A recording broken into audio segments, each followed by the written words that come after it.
உள்ளாட்சி அரசு செய்தியால் இணைவோம். ஆஞ்சநேயர் ஜெயந்தி கோவையில் குபேர ஆஞ்சநேயர் கோவிலில் குவிந்த பக்தர்கள்.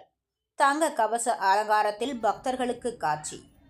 ஆஞ்சநேயர் ஜெயந்தி மார்கழி மாத அமாவாசை மற்றும் மூல நட்சத்திரம் இணையும் நாளில் கொண்டாடப்படுவது வழக்கம்.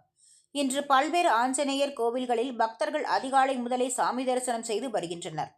கோவை மேட்டுப்பாளையம் சாலையில் அமைந்துள்ள ஸ்ரீ குபேர ஆஞ்சநேயர் கோவிலில் ஆஞ்சநேயர் ஜெயந்தி விழா இன்று மற்றும் நாளை மிக சிறப்பாக கொண்டாடப்படுகிறது.